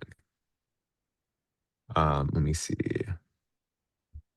I think everyone's just like kind of mind blown a little bit. And I can keep talking about this stuff for sure. This doesn't have to be the last time we go through this, but I can let's I can see. remember pinpoint exactly when I first learned to shoot in aperture priority, and I came home to Indiana and I was trying to do it and didn't realize that it wasn't the same as manual, and where I could control the light better in that exposure triangle with, just me. But in aperture priority, I kept taking photos and the light was horrible. And it's because I didn't Mhm. know about exposure compensation. That is what controls your exposure if you need more light or want to go darker. Um, and so that took me a while to get that. So I can understand why everybody Mhm. is like, wait, what? Because Yeah, I didn't know that in those automatic modes, you still need exposure compensation to help you with light, right? Or right. exposure. Yeah, so it's kind of why, to some degree, it's a misconception that these partial automatic or partial manual modes um, are giving the camera creative decision power, Yeah. because actually, as long as you're using exposure compensation, you still have complete control over all three variables. The Yes. camera is just helping get you to that neutral place and Yes. stabilize, you know, if your lighting conditions are changing, Yeah. essentially. And you're controlling some of that. You're controlling the decision with exposure compensation when it's taking that back to neutral. You're controlling that is what I think Yep. is part of that. If you need it whiter and you want it to be white, not gray, you're going to move up a stop. Like you're going to move to 1 or 1 point whatever, 3 or whatever. Yeah. So, or like in that pelican photo that I showed you, I had to move down to make that water darker because the camera was trying to make it like sort of gray and I wanted it darker. So I moved my exposure compensation down to -1. Um, so it's just kind of fun to play with your your artistic choices, but also like sometimes, like Danny said, I just use my ISO for that. Yes, yes, but if your camera, it just helps if you need a little more light or if you're wanting to make whites white, like fog and snow and things like that. I don't know. You Yep. you keep talking, Syler. You're better at saying the technical No, word. no, no, that's perfect. The last thing I just wanted to throw in here before we go into, I am gonna um, show some examples here, and Sarah also, I would definitely be happy to do a video where I go through examples as well. But we will do that in a second. I just wanted to throw in a quick tip, and that's that I recommend. So when you're using one of these modes, um, you have to choose in the camera ahead of time what metering mode the camera is in. So metering is how the camera is deciding what that neutral exposure is. And I like to use evaluative metering on Canon, matrix metering on Nikon, or multimetering in Sony, and then stick with it. So you'll sometimes have people talk about like spot metering, which is going to take a light reading off of a particular point in the image and try and make that neutral rather than the whole image. These evaluative matrix and multimetering modes are going to essentially be taking an average of the whole frame. And the reason that I recommend that is that if you're changing how you're composing the image, let's say you're in spot metering, which is going to, take a spot from one portion of the image, usually the center of the image, it kind of if your subject is no longer in the center of the image, your exposure is going to be going all over the place. The camera is going to be like kind of unstable in terms of how it's trying to find that neutral point. So these broader, taking an average over the whole frame, it's going to keep your exposure that the camera is trying to keep stable for you more stable because it's taking a broader sample, if that makes sense. Um, Totally agree. That's what I shoot into. whereas uh the so where the setting is on the R5 Mark II, I can post this in the Facebook group, Yeah, how to get to these metering modes, and same thing with Nikon. It will be in where um it's in Canon in the Q menu, but I'll go into it and explain all that in the Facebook group. But I do just want to show quickly some examples here. So um, what I was just talking about, where the scene brightness is what you want to be paying attention to. So here we have an example of um, the this bear is against an almost black rock that is behind the bear. The bear is right for the most part. So on the left, this is showing what the exposure compensation would look like and what the resulting image would look like if you're keeping that dial on the 0. So there's your exposure compensation right there at 0. You can see this histogram, which is going to be a map of the brightness of the pixels in the image, is very centered. It's neutral for the most part, but it's overexposing your subject. The bear gets kind of blown out here, and so we have a dark environment. So in order to compensate for the camera over brightening, you go in the direction as the scene's brightness. So the scene's brightness is, you have a lot of blacks as an average. Again, if we're in evaluative matrix or multimetering, we're taking the average of the whole scene. The average is that darker background. And so we need to move in the direction of that to get the proper exposure here. So that's going to be, you can see now on our histogram, people are sometimes confused why a histogram that's bunched over a little bit more on one side wouldn't be um the wrong exposure. But you can see in the resulting image, the exposure on the right is much more what the scene actually was, versus on the left, you have the potential of actually losing detail in your bear if you shot it that way, because the camera is trying to brighten um, based on just the overall darkness of the environment.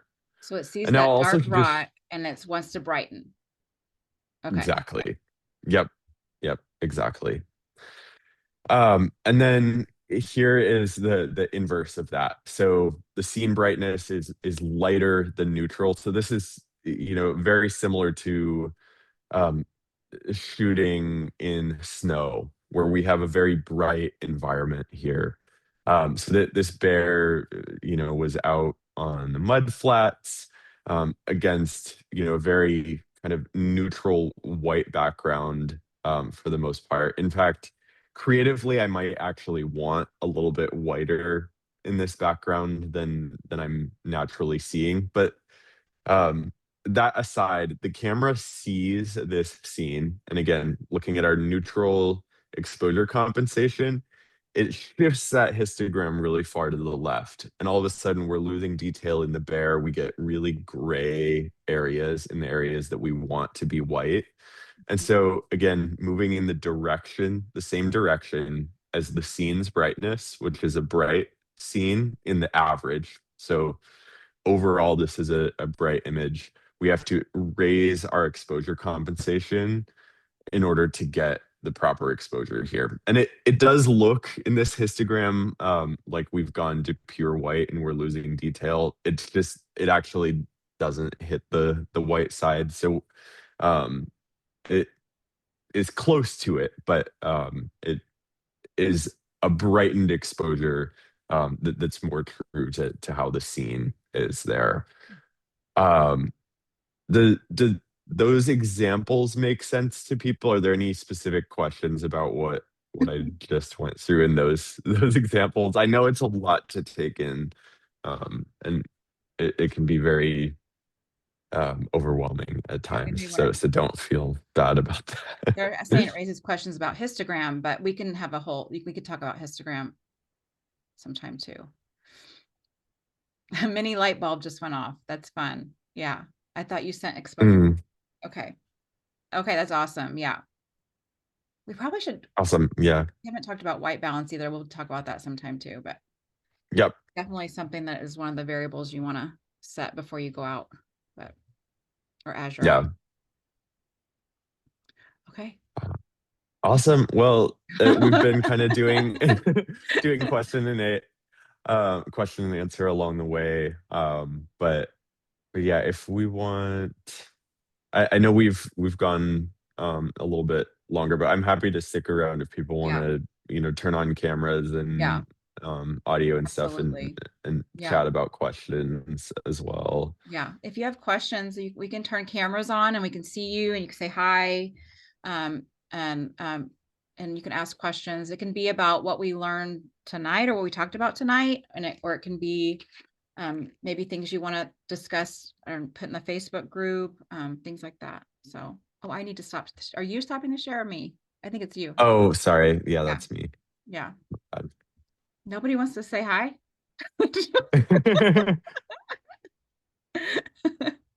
There's I'll Jan. say hi. Okay. Hi. Um, Hi. So it's Jan for anybody who Hi, missed that Jan. part of the explanation.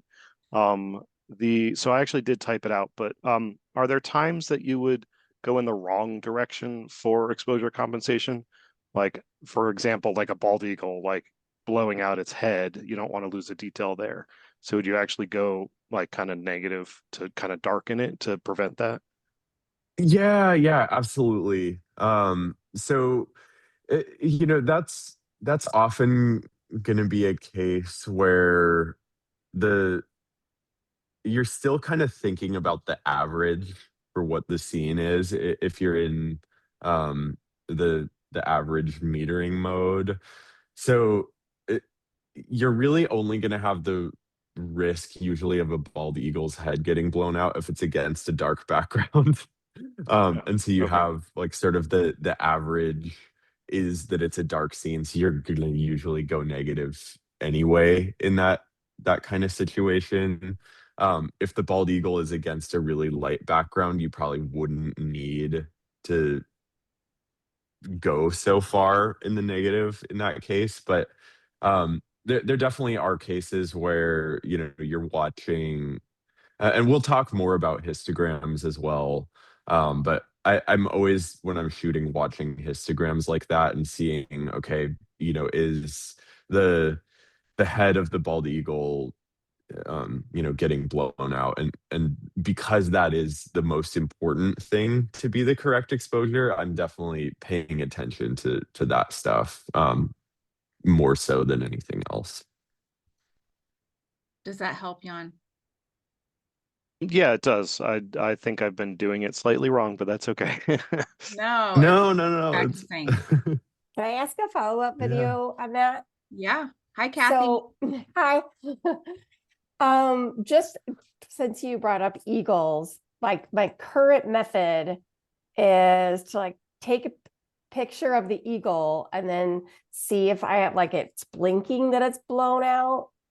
And then usually the sun is on it, and that's probably the most common. And then I lower exposure compensation until the blinkings go away. Is Mhm. that correct?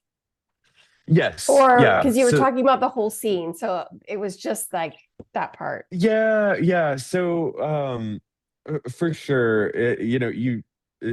Similar, sort of similar to what I just said, where you have something, you want to pay attention to clipping for sure. So, if you're overexposing, if you're brightening something to the point, or the point of, getting the blinkies, or, let's say, you aren't darkening enough, let's say, then it's important to keep things within, the amount of exposure that's going to retain detail. So that's definitely, the correct way to think about it, is doing that within sort of those bounds. Mhm. Do you have anything to add to that, Jen? And No, I you're kind great. of took That's what I was thinking too. that Like over. the blinky things. Yeah. The blinkies. I guess the last thing that I will add, not to make this, another thing to confuse you all, but the blinkies actually are, the blinkies and the in-camera histogram are showing what would be clipping if you were shooting in JPEG. Okay. But the raw file actually has a little bit more leeway than that. So if you do have blinkies, um, over, a small section of the image, often in a raw file, you actually do still have detail there that the camera just doesn't know that you have detail there, because it doesn't show, the raw histogram when you look at the histogram. I don't know why camera manufacturers won't give us a raw histogram That's when we're interesting. shooting Yeah. in RAW, Yeah. but it, it does have a little bit more leeway there. Yeah. Susan wants to know if we shoot everything in RAW or both RAW and JPEG. I shoot everything in RAW. I don't know what you do, Syler. Yeah, Yeah. same here. If you want something that's fast and easy to share, then you could definitely, shoot both. If you don't want to deal with editing a raw file, but I personally only shoot raw as well. Yeah. Okay. So Lori says I have a problem with photos having a lot of noise in them. Is resolving that ISO driven, or what setting would I change to best help fix that? Yeah, so most likely, yes. It would be probably, um Lori, which mode do you shoot in, if you don't mind me asking? So I think those, and again, I'm still learning, and that was early Yeah. on. I think I was trying to do full manual, just again, trying to really learn how the different settings control each other. So if I had to Okay. guess, I would say more trying to do it in full manual. Okay. Yeah, in that case, then definitely, it's going to be primarily an ISO thing, unless you're really underexposing images and then trying to brighten them. Okay. That could be another thing that could bring a lot of noise in, but, noise is generally going to be related specifically to ISO. Okay, perfect. Thank you. Yeah, yeah, of course. Sarah's saying there's a lot of opinions about this, but I don't know all those other opinions. So I would have said the same thing you said.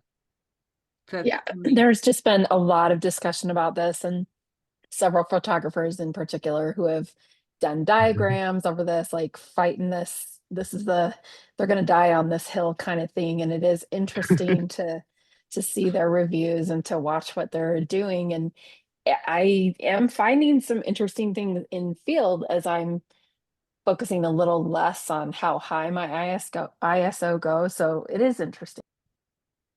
Yeah, I mean, there's so much technical, it's a whole can of worms that you can get into. So I usually like to just, um like it usually most helpful to think of ISO as being kind of the thing that is creating noise, but it's totally it is a deeper can of worms than just that. It because if of course, you know, if you're using a low ISO and really underexpose an image and then brighten it, Yeah. you're gonna have a lot of noise.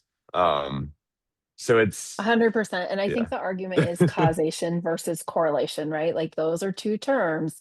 You got to be real Yep. careful. If you don't know what you're talking about and you don't live in that world, like you can confuse them Yep. very easily. So I think that's and I use them in my work day to day. So like I'm more Yeah. familiar with it in that perspective.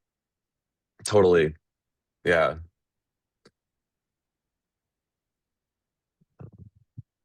Let's see. It's probably if he has a dark background or whatever he's working with. Yeah. Steve Mathis always states when he changes his exposure compensation when shooting owls in the forest, is that just to make it more light, essentially? It just depends what background he has. But I think Steve shoots an aperture priority still. I think sometimes he goes to auto ISO, but I think he still shoots an aperture priority. So and he's just judging that scene and the background, and I'm sure it's an artistic choice as well with Steve. So Mhm. yeah. Just to give you guys a little bit of just another example here. Michelle says the Like field trip coming. you know, this is a good example of like I'm trying to imagine what Steve probably is doing with his exposure compensation in this type of scenario. And so I'm imagining dark forest, great gray owl. Yep. Great gray owl is pretty light, but the forest, the environment, the average of the scene is probably going to be pretty dark. Yep. So you're actually probably going to be doing negative exposure compensation in this case, and often I am when I'm photographing great gray owls, because the overall scene is dark. Owl is pretty light. The camera is going to have a tendency to overexpose the dark trees and Yep. things like that. Now that would be different if the owl is in a aspen forest where it's all white trees, or like in winter trees or things like that. It's going to be a little bit different, but that's just to give you another example of kind of a scenario where average scene is pretty dark. So you're probably on exposure compensation darkening because the camera's tendency is to go the other way. And I will say that Steve Mathis does not shoot in manual, only when it's Yeah. only when it's needed. So there's another person that does not shoot in manual, so it's okay. Sorry, I have a child coming home from practice and dogs are excited. Anything else, anybody? Everybody's quiet all of a sudden. Goodness. I actually chatter tonight. It's fun. I took notes while you were talking, Jen, and I had two different questions for you in particular. Oh, no. Oh, great. So I was really intrigued with the gesture and looking like that as a concept for for capturing. And so you're like, at least initially, your two examples were multiple subjects kind of creating the gesture. Do you find that the gesture stuff tends to be more with multiple subjects, or is it just those are just kind of the examples you used? Those were the examples I used, but just if you think about the elk, like I'm looking specifically for some kind of majestic, powerful image, especially with the males, and maybe with the female, I'm looking for something a little more delicate, you know, just something and so that's a lot where knowing animal behavior and being out in the field comes into play. So I'm trying to think, like even with a bird, if you've got an eagle or an osprey or something, you're wanting that the best thing you can get, like, is he lifting his head and, you know, letting out some kind of call? Is he grabbing with his talons? Like you're looking for some powerful gesture that's more a research shot to me as an animal standing in a field and just standing there, you know, and like, oh, I got it. And I totally have those. I totally have those because it's exciting to see a wild animal. And sometimes your background or the weather makes it, well, like, hey, he's just going to stand there and look pretty. I'm going to take the photo. But if we want to create an image with more impact, we're looking at something that will cause some kind of reaction or emotion in the viewer. And so you're looking for that, the best animal behavior that you can. Okay. That makes sense. I was just mainly curious about like, do you kind of, sounds like you consider gesture regardless. It's not like you're looking for gesture specifically with multiple subjects. It's just, that Yeah. was just the examples you had. Well, I mean, Okay. the parental relationships are always really Yeah. special, you know, or even like male, female or whatever. But no, I'm always looking, especially like leg position and things like that. Even if there's a single animal, I'm really wanting the most powerful stance I can get, you know. Yeah. And so that actually plays into the next question, actually, was you keep saying powerful leg position, but like, how do you know it's a powerful leg position? That's a really good question. So like you want that leg coming forward and moving forward with a nice forward motion. And you don't want it to look like, I would say that the moose behind me, I don't know if you can see him, that I Yeah. showed you guys, his leg is looking a little broken. It's not as straight, it's not as powerful. It's a little too much limp for me, but Okay. like that strong step, and you're looking, I don't really want to see the back of the back feet. I want to see, I don't know how, Syler, you might want to add to that too, but just you're looking at the legs and you're wanting the most powerful position you can, and also see all four legs if you can. In that one image of the bear that I said he was kind of giving thanks over the whale, Yeah. you can't really see both back legs because he's almost silhouetted and he wasn't moving. So it would be nice if I had some negative space in between those back legs. But that's the ideal thing. But Syler, do you have anything to add to that about powerful legs? Yeah, I mean, I think you said it perfectly. I don't know that I really have too much more to add to that, but I mean, for me, like I actually don't mind some, like in some cases, you know, having overlapping legs, like in that image of the bear. I mean, I know, you know, in the theory we want to see all four legs, but sometimes, you know, it might be, you know, convey a particular feeling. Right. And in that case, it does, I think, convey sort of that, like you said, the story of like he's almost like saying thanks over the whale. And I don't know that that same story would come through if you saw all four legs. Right, because he wasn't So moving. So it is the situation, and it's not a be yeah, all or end all, like we've said this yeah. time. But it is interesting to start taking bursts, and like those bison that I showed that were running across the field, like you just to like make sure, did I get everybody with four legs? Does anybody look like they have a broken leg? You know, is everybody stepping forward powerfully? And it's just kind of like Mhm, something to watch for, just for the optimal situation. But like Syler said, sometimes it's not part of the image. It's not part of the story. mhm, I definitely have some moose that look like maybe they only have three, but I'm not going to throw away the whole image, because the rest of the image is, the background's pretty, the colors are pretty, you know. So mhm. it's just something to look for. Yeah. It's Yeah. interesting because like researching online, you know, going out in the field and taking pictures, everybody's always about the eyes, the eyes, the eyes. So it's interesting to hear talking about other parts of the animal. And so I Yeah. like going through some of the photos in my head, I'm like, yeah, I should probably pay a bit more attention to where the legs are in the frame and Yeah. what they're looking Well, like. especially like a lot of them do when they run in certain parts of the series, you can see it in the burst. Like they have a certain, like every four times that leg will flop. Hmm. In some of the animals. So it's like, you just try to avoid that, you know, that takes away their power, their beauty, you know. Yeah, So makes sense. Thank you. Mhm. yeah. What, Mrs. Osterhus? Do you have a question?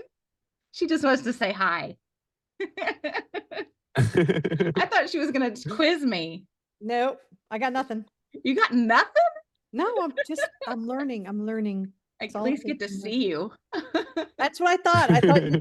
You and Syler looked alone out there, except for Yeah, say hi. Are there more Yeah. questions in the chat, Syler? Are they just I playing over don't here? think there, yeah, I don't think there's anything. Oh, I guess What- Danny asked a question Okay. back a little bit about um what aperture to use in Costa Rica for birds.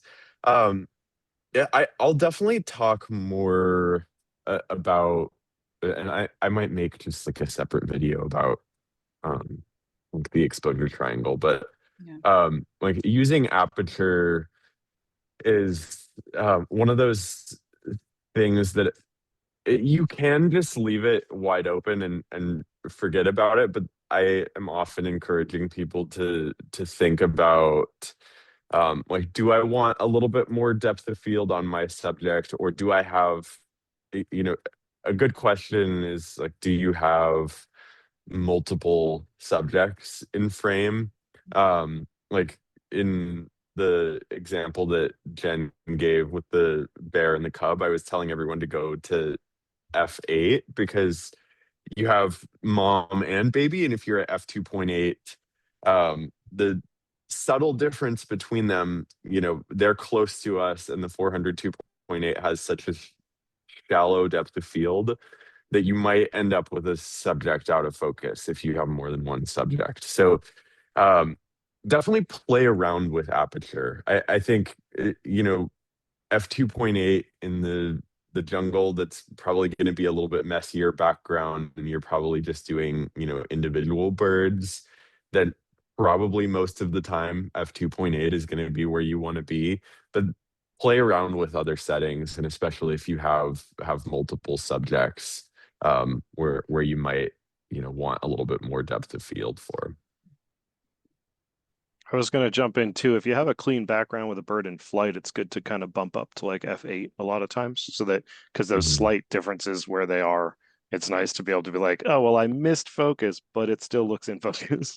Yeah. Yeah, I think Susan wants to absolutely. go over camera settings a little bit, Syler. Susan, do you shoot Yeah. Canon or? I think she shoots Canon. I'm not Oh, sure. hi. Yes, I shoot Canon. I have the R5 Mark II. Can you hear me? Yes, we can. Yes. Oh, Yeah, okay. definitely. So, like, for example, you said to go into the queue to change the Uh-huh. evaluated metering. But I've had my settings, like when I go through, you know, there's red, there's yellow, there's multiple different settings inside the camera that people have said, oh, change this, change that. Some of them I'm not even sure where they're supposed to be at. Yeah. Is Yeah. that something we would have time to do a one-on-one? Like I'd actually be holding my camera and I'd say, okay, where should I be here? You know, maybe I'm totally off on that, and that could be affecting photos. Yeah, But yeah, I just sure. I the R5 Mark II, I actually coincidentally have a pre-recorded video of how I set up specifically the R5 Mark II. Oh wow. So I'm happy to send you that as a starting point, and Okay. if there's things in that that don't feel like they make sense to you, definitely we can set up a time to go through it. Okay, I'd love that. Thank you so much. I'll be Yeah, yeah, around of this course. weekend. So I have Okay. found an eagle's nest and some wild horses in the area. So Fun. I want to make sure that I have it set up. Thank you so much. And this You're class welcome. was Yeah, just thing while I'm out here. Thank I you, learned so Susan. yeah, much. yeah, of course. Thank you, Susan. I'm glad you're here. Definitely. Yeah, thank you. Okay, people are quiet. They want a field trip, Syler. Yeah, I know. Wait, Danny says not Indiana, not the Midwest. Nobody wants to come to Indiana and shoot here. Michelle, no. No, Oh, not y'all no, don't but even you know know about what? Indiana. Come on now. There's a lot of us Come on. here, so Sarah Danny, knows just get in the Ruby. car. Yeah, Sarah I knows sure did. That was Ruby in the that was picture Ruby earlier, in my wasn't it? pictures. I Yes, knew and I it. posted her tonight. That's Ruby. Yep. You can see Ruby if you came here. Watch her not be out when I promise. She's so sweet. She's our resident in our nature preserve, our famous, the most famous owl in Indiana, probably. But you know, Field trip to Queensland, as in Australia. ooh, David's asking. Oh, yeah, Yeah, I want that field trip. we'll do that. I want We'll that do field that trip for too. sure. Who's money bags in this group? I know. That's awesome. I would love to do Was that. that included in our $99? We can go. Say, We that can. might be an add-on. My son did a whole study abroad in Australia, and he lived in the Gold Coast in a really nice condo. I was like, this is nicer than my house. How is this study abroad? But he great. loved it. Yeah. So this has been awesome, you guys. If you have more Yeah. questions, we can take a couple more and then we can put them in. Any questions you have, you can put in the Facebook group and start your own conversations, as long as we're staying focused on photography or creativity. And another thing, just be really careful when you're saying locations of animals. We didn't really put that in our rules, but just be really careful with that and don't be specific. No one has been, but we forgot to put it in our rules. So just be careful Mhm. when we're giving locations, just we don't want any controversy. A lot of controversy lately. So no controversy about animal locations. And why don't you, anybody, you all want to say goodbye? Thank you both. Thank you, Lori. Thank you guys. Yeah. I was gonna say, how do Thank we you end all for this? being Say here. goodbye. Yeah.